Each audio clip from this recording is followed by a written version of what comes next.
ხდება ფოთში, ვრცელდება ინფორმაცია, რომ ფოთის სხვადასხვა საარჩევნო უბანზეც ადგილი აქვს დარღვევებს, მათ შორის ერთ-ერთ უბანზე დაფიქსირდა სიტყვიერი უთანხმოებაც.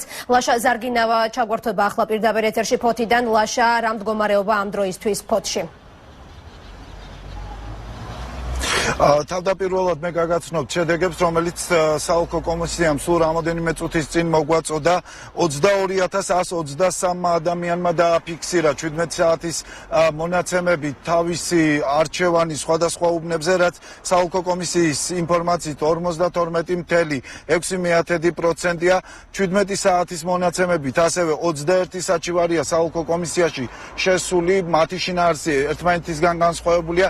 ერთ-ერთი ბოლო დარღვევა მოხდა მერვე საარჩევნო უბანზე, როდესაც მანანა დანელიამ, რომელსაც მერვე უბანზე უნდა მიეცა, სწორედ ხმა აღმოაჩინა, რომ მის ნაცვლად ხმა უკვე სხვა ადამიანს ჰქონდა მიცემული. აქედან გამომდინარე, მან დახმარებისათვის მიმართა კოალიცია ქართული ოცნების ოფის. ამის შემდეგ იქ მივიდა ეკა ბესელია, რომელმაც მას იურიდიული დახმარება აღუქვა. ჩემს მისამართზე სხვა მოაწერა ხენი და წავედი ისე რომ ხმაც არ მიმიცია ისე იგივე მისამართი, იგივე სახელი და გვარი დაფიქსირდა და მე ვერ მოახერხე რომ ხმა მიმეცა. ყალბი პირადობით ჩამოვიდა ადამიანი და მისცა ხმა. ეს არის დანაშაული.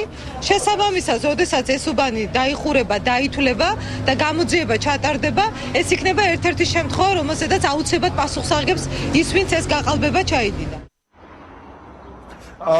ეკა ბესელიას დღეს სიტყვიერი შელაპარაკება მოვიდა ფოთის საარჩევნო საოლქო კომისიის თავმჯდომარესთანაც, როგორც ქართული ოცნების წარმომადგენლები აცხადებენ, მათ წევრებს საოლქო კომისიაში მთელი დღის განმავლობაში ეზღუდებოდა საარჩევნო საუბნო კომისიებში გადაადგილება და მუშაობა. აქედან გამომდინარე, სიტუაციის გასარკვევად სწორედ ეკა ბესელია მივიდა საოლქო კომისიაში და თავად ჯანო კვაშილავასგან, საოლქო კომისიის თავმჯდომარისგან შეეცა და მიეღო პასუხები, თუ რომელი კანონმდებლობით ხელმძღვანელობდა ფოთის საოლქო კომისია, როდესაც მათ წევრებს თავისუფლად გადაადგილების საშუალება არ ჰქონდათ. ჩვენ შეგვიძლია ახლა მათი დაპირისპირების ერთი ფრაგმენტი პირდაპირ ეთერში ვნახოთ.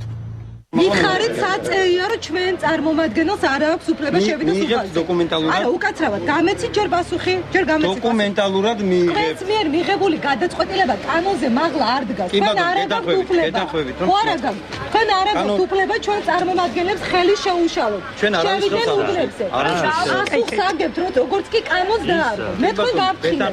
პასუხს აგებთ ამისთვის. ყველა ვინ დაარღვევს კანონს. თქვენ არღვევთ უკვე კანონს. ყველა ვის კანონს დაარღვევს, ყველა პასუხს აგებს.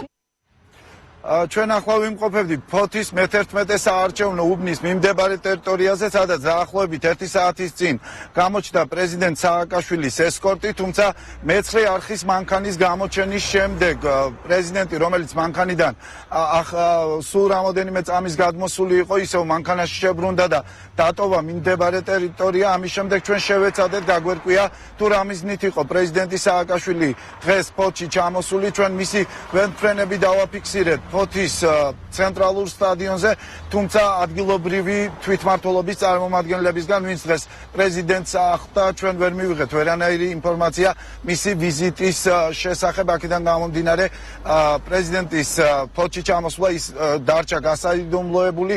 ჩვენ ამ წუთებში ვცდილობთ რაიმე ინფორმაცია ამ თემასთან დაკავშირებით მოვიპოვოთ. მადლობთ ლაშა ზარგინავა მოგვაწოდა ფოთიდან ბოლო ინფორმაცია. მე შეგახსენებთ, რომ ფოთის საოლქო კომისიის ბოლო მონაცემებით ამ დროისთვის ფოთში ხმა მისცა 22,123 ადამიანმა.